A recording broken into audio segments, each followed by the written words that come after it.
The African American Legend series highlights the accomplishments of blacks in areas as varied as politics, sports, aviation, business, literature, and education. We will explore how African Americans have succeeded in areas where they've been previously excluded because of segregation, racism, and lack of opportunity.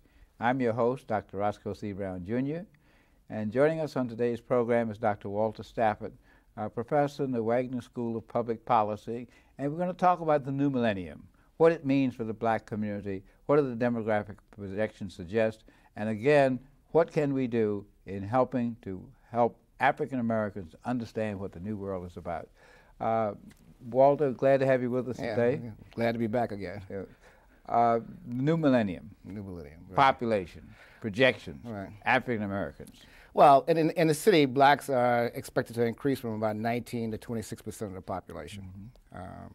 And a major part of this increase also is not going to be just native-born blacks, but a large number of Africans, Jamaicans, and others. In fact, the Ghanaian population in the city is one of the faster-growing populations from Africa. So it's a new shift to a large degree within the city. And I think it's important to understand is within the city, whites will probably be only about 1/3 of the population. The new millennium. 1/3 of the population living in the city, but probably 2/3 of the population working in the city. Working in the city, well, particularly in the private sector. I think we have to make the distinction. But let's look at it like this: whites will probably be about 35% of the population in the city. But if you look at the high-wage industries, what we call the high-wage industries in the study we're completing now, that is, those industries that pay above $900 a week or $1,000 a week, over 60% of those people are white, particularly as you go down the line. Securities, all industries associated with securities, law firms, advertising, all those different firms. Technology, all those firms are largely white. And particularly if you look at the securities industry, which the U.S. Civil Rights Commission, by the way, has just completed a study listing just all the complaints where basically still have very, very few blacks, at least in the senior positions. But it's not just securities. There's that whole range of industries that pay above $1,000 a week. Keep in mind, at least in 1997, in the securities industry in New York City, the average weekly wage was about $2,000, $3,000 a week. So we're talking about a network of industries where you're right, where whites are almost twice their proportion in the population. Now, if you go to medium wage and low wage industries, that's where you begin to see increasing number of blacks. Particularly if you look at what the low wage industries, and there's an interesting consideration that in our analysis, a lot of the low wage industries happen to be the social service industries. I don't like to say industries, social service organizations. And that's a base for a lot of black women. But the pay is very low. I mean, clearly the senior levels is high, but the pay at the bottom levels is extraordinarily low. I mean, everybody's hyping the new nonprofits, and I think there's a lot to be said about that in terms of their creativity and the things they do. But the pay there is very, very low. So you begin to see blacks increasingly at those bottom levels. Let me just make one additional point about these high-wage industries. Even for low-status jobs in the high-wage industries, blacks don't get that, to a large degree. I mean, those unionized jobs and everything else. But I think the major problem is that we just don't have that entree, and largely the networking into those industries. Well, as you look at the new millennium and you see these changing population dynamics, nationally, probably African Americans will cease to be the predominant minority group. Right. Of course, when you deal with the Hispanic population, you're also dealing with people who have both African background and Caucasian background. Sometimes it's difficult to differentiate that. And then as you see the civil service, the official government agencies being downsized in order to provide, cut costs and provide tax cuts, et cetera, many of those are now being recycled, as you say, into nonprofits who pay less, and therefore it's less attractive to people to go and be employed there, which raises the interesting question. First of all, what causes this, other than racism and lack of education, which is related to it? What is really causing this income disparity? I saw the other day that the average family income in the nation now is about $42,000. The average family income of blacks is about $30,000. So they earn about 65% of what whites do. What is this really racism, or I'm sure it is, but is this a function of the fact that education and technology is so outstripping the opportunities that African Americans, mass African Americans have? I don't think so. I think it's a complicated question, and I'm going to try to answer it as best I can, because I don't know if anybody has a full answer to that. Part of it, wage growth really was slow. I mean, that's number one for a lot of people, and particularly at that bottom level, you know. And as you well know, that the gap between the rich and the poor has reached its highest peak somewhere since the 1950s for everybody. And for people living in New York City, living in an area where, by the way, where the gap between the rich and the poor is as high as the metropolitan area anywhere in the country. So that's a major consideration. The second part of it is part of the kind of places we have been working. You know? And the places we have been working, largely in government to some degree, have downsized. Now, a large part of that was due to this new so-called reinvention of government, and to try to make the government more like the private sector. But the losers, the real losers in this, and I don't think it's been fully analyzed yet, the big losers in this have been black women. Particularly at the federal level, there's been a big downsizing of black women. And here in the city also, health and hospitals, large number, big drop off of black women.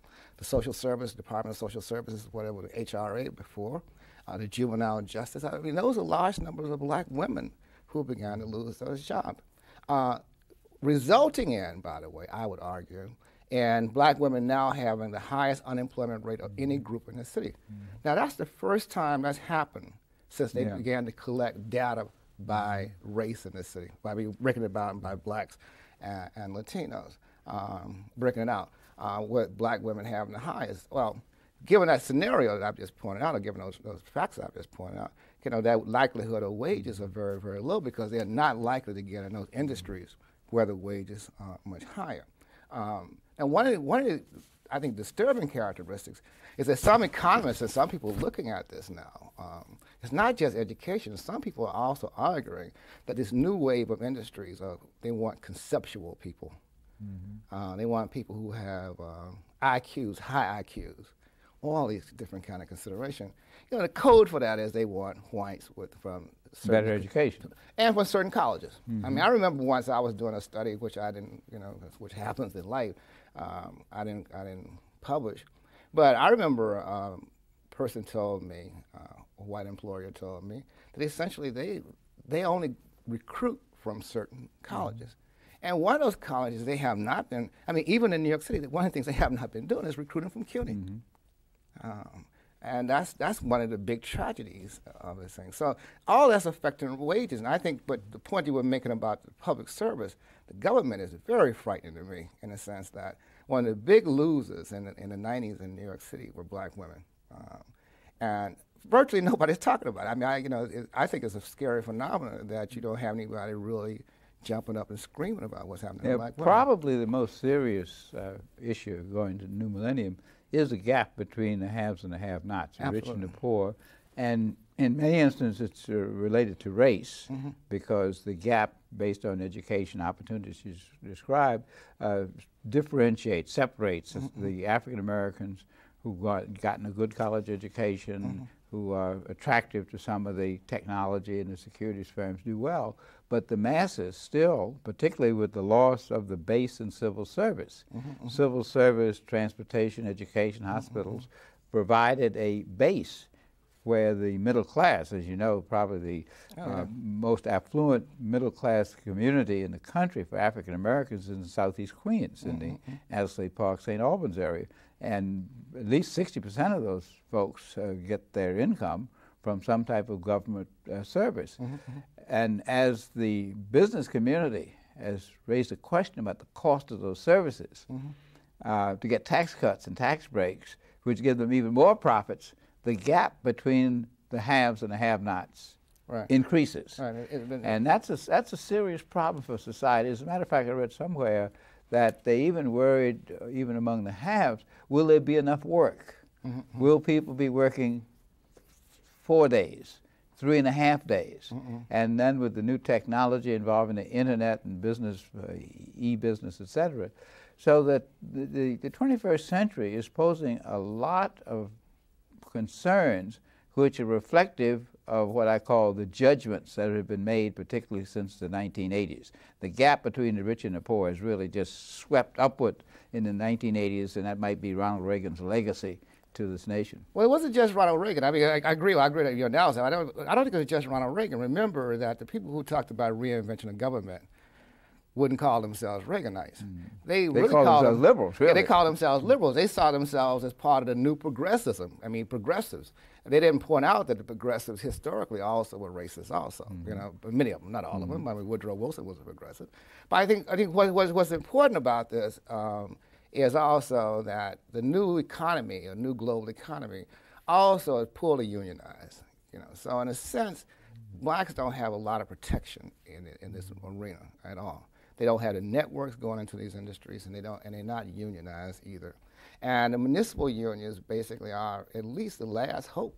I mean, on 1199, you know, the last hope for a lot of black and Latino women. And I keep stressing women because I think that that's been the backbone of a lot of families out here. And with welfare reform and that loss in jobs that's occurring, I think we face a real crisis. I mean, and I think the Daily News, when the Daily News carried this article yesterday, Sunday the 19th, where they had this picture of this black woman on the front page, the rise in crime, you know, incarceration of women, pretty well tells the story. You know, if we choose to pay attention to it, by the way. All right, as a social scientist, you do the analysis, and that's one of the major roles of social scientists. But then you have to do some projections. What are some of the things that might be done or stimulated to change this pattern? Because this is a really negative pattern, and it will have extremely deleterious effects on the African-American family, African-American community. What are some of the things you think, other than the classic things of education, we can do to help change this pattern? Yeah, other than the classic. There are several people who have been out here for years who have been proposing things which need to be done. I mean, one is we have to find a way to bring technology to our communities. I mean, I think that is utmost. Whether we put computers in churches or wherever it is, they have to be there so people feel comfortable using it. And also where they can use them 16 hours a day or whatever it is to basically upgrade their resumes or whatever else needs to be done within it. That has to be done. It's almost impossible for lower-income people to have computers in their home, pay the electricity bill, and surf the net and all these different things that students of mine take for granted. So you got to have that in some way. And I think that some people don't do that because they say it's not safe. You know, it's not going to be safe. I would argue that probably in the black community, if you put them there, people will protect them. You know, but they will protect them. They protect their color television sets. They protect their DVDs. Yeah, right. And there's no reason. That's really a racist suggestion. Yeah, right. I think the more serious thing is the comfort of using it. And there are a couple of projects which I've been involved with where we're trying to help families to be comfortable in using computers.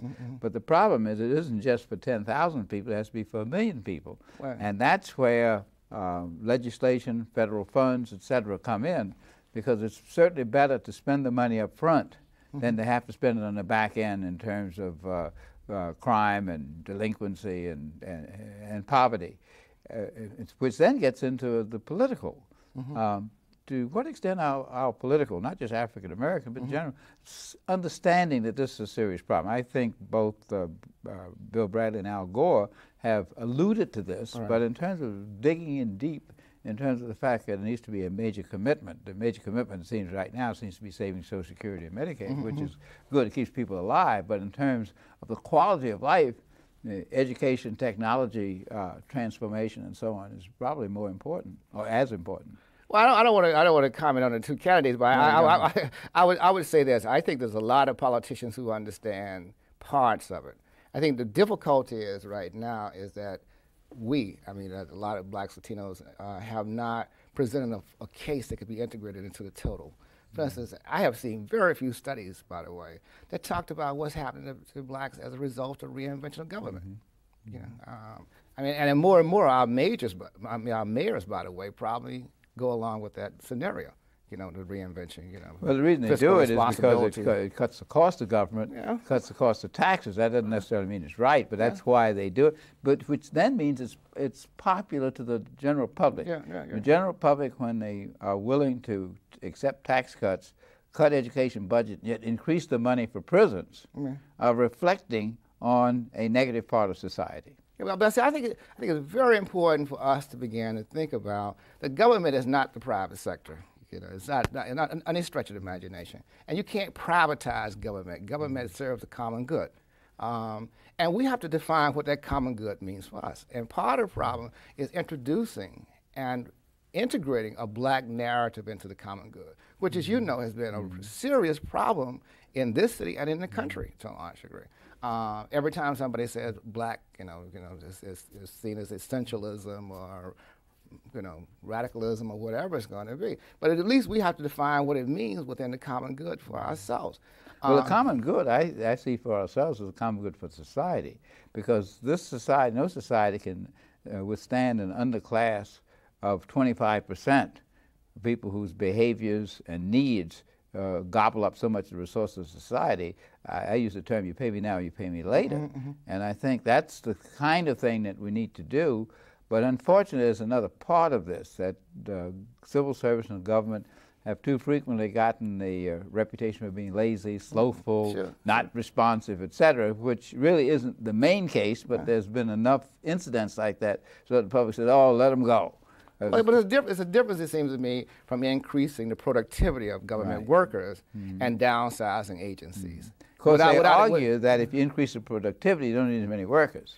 Well, you could increase the productivity of workers by, look, for instance, in New York City, and I'm not an expert on this, but I think people in the union, it's very difficult to shift workers among agencies. I mean, for all those women who left health and hospital, and I keep going back to health and hospital, not just beating up health and hospital, where are they going? Where are they going? So I think that we have to think about a new arrangement of what that basically means, given that they likely, if they go to the private sector at all, going into low-wage sectors.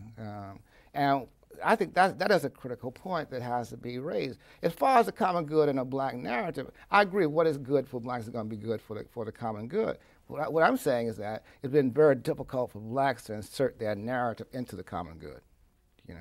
And when they do, they're perceived as kind of radical, who's interested in self-serving. Affirmative action debate is exactly that. Affirmative action, community control. I mean, you can get the whole history to some degree since the 60s in New York City. I mean, inclusion, cultural inclusion. I mean, all these different things, which is essentially just some form of black narrative in the common good. I mean, that was a white ethnic narrative. I mean, why can't blacks have a narrative within it? Well, the media has a lot to do with the images that are projected of any group of people. It has a lot to do with the attitudes, etc. For example, probably the most popular talk show host is Oprah Winfrey. And in some ways, her black book collection and so on help to inject that. But to get past the personal, they say, well, Oprah's fine, but it's those other blacks that are not doing the right thing.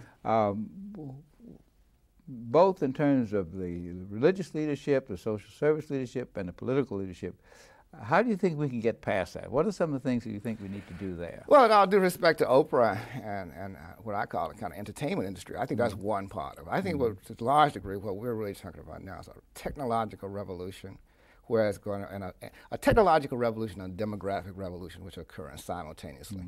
Look, the 1965 Immigration Act, Lyndon Johnson stood in front of the Statue of Liberty and said it was a part of the Great Society program.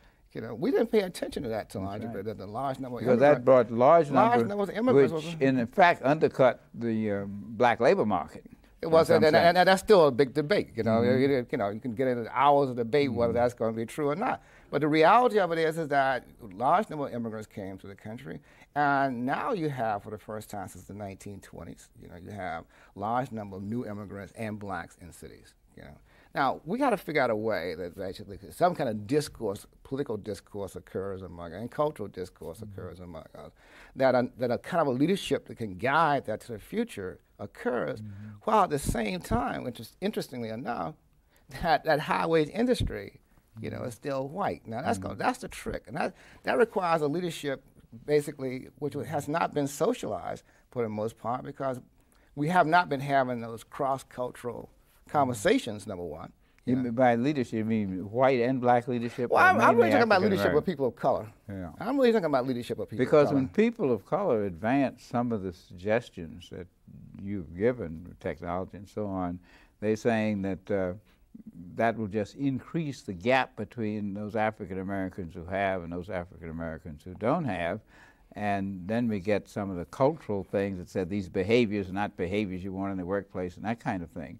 So there seems to be more than just having a leader, and I won't call any particular individual, saying we ought to get more into business, we ought to get more into technology. It seems to me to suggest that we need to reach down into the African American extended family so that the extended family can understand some of these things. I think the idea of technology, if I wanted to do anything, I'd probably give everybody a computer. Well, and help them to use it. It's another simple way, which I've been carrying around in my head for 15 years. I'm not likely to do anything with it. You know, I had this idea of what I call stepping stones. You know, why not tape and put in high schools and in grammar schools, rather than us relying on the idea that we're going to have these mentor programs where somebody comes in career day and speaks to somebody once every year, you know, which is, you know, okay. I mean, it doesn't really mean that much. I mean, why don't we tape, as you're doing, and put it in some form that kids and teachers could use, the kind of historical background of people who became doctors, who became lawyers, who became physicists, or whatever it's going to be. I mean, that technology can be used for that kind of way of doing that. I think that New York City has proven, by the way, historically, that the black community has a lot of creativity when it wants to come up with solutions. I mean, I think the 60s were open enrollment at City University, for example. Yeah, even before that, I mean, I just think about the 60s and when people decided about community control and all the different things. I mean, they came together, they came up with solutions to something. They certainly got beaten back. But I think now is another time where they're going to have to think about solutions, but they got to think about solutions in a different way. They really going to have to think about, we have to think about the solutions in a different way. We really have to think about a collaboration with Latinos and Asians. And in a way, the question becomes, do we have any ideas, you know, for ourselves, you know, as what I call post-colonial people, or what you want to call it, that are different from those ideas that people use to keep us down? But it's interesting, as you were talking about the images in the schools and so on, you and I both went to segregated schools through high school. And you had those images coming before you literally every week. And you knew that the struggle was in education and moving ahead. And even those who may not have gone to college developed skills, communication skills, where to compete. The unfortunate result of integration is that many of the schools in the urban society where most blacks live didn't do that, didn't pay attention to the motivational aspect of it. And now we have a large generation of younger folks, and many of them are mothers before their voting age, that we have to communicate with. And whereas some of the things you describe are, I think, good for us to communicate, but we have to reach the youth. We have to find some ways of involving the youth in their community and in their future, because the future is really bleak if they continue to do what they're doing now, the crime, the teenage pregnancy, the drugs, and so on. So there's another challenge for us where I still believe that the media has a major role. I don't think the media should just be entertainment. I think entertainment can have some nuances that help to move people ahead. I'd agree that the media can play a major role. But I think part of it has to be the black media also. Exactly. I mean, part of it has to be the black media. I don't want to mention the newspaper, but anyway, so part of it has to be the black media. But part of it in the media is, and also what we insist on in terms of commercial television and everything else. I mean, one needs to, I mean, at least I don't know of any group that basically monitors blacks monitoring television. I've heard a lot of blacks say we don't have enough characters on shows. But I don't know if it's the character issues right now. It's the content of what's on there that becomes increasingly important in terms of what we expect to be seen, because it's not just seen here, it's seen all over the world. But I'm going to stick with this youth part for just 1 second. I think youth today have a much more complicated situation than we did. Oh, no question. And I think that it is very, very complicated, not only because technology, but because it's blurred in terms. It's not just black white anymore. You know, it's blurred in that sense. And people say you got equal opportunity and all those different things. They really don't. And they don't have, to a large degree, a large number of black mentors either, by the way. Well, of course, what we've been talking about, African Americans in the new millennium, raises a number of concerns and challenges for us, both for the younger and the older. And today, with Professor Walter Stafford from New York University's Robert Wagner School of Public Policy, we've been talking about what this new millennium means for African Americans. And as you can see from our discussion, there are no easy answers. There are a lot of challenges. Thanks, Walter, for being with us. Thank you, Roscoe.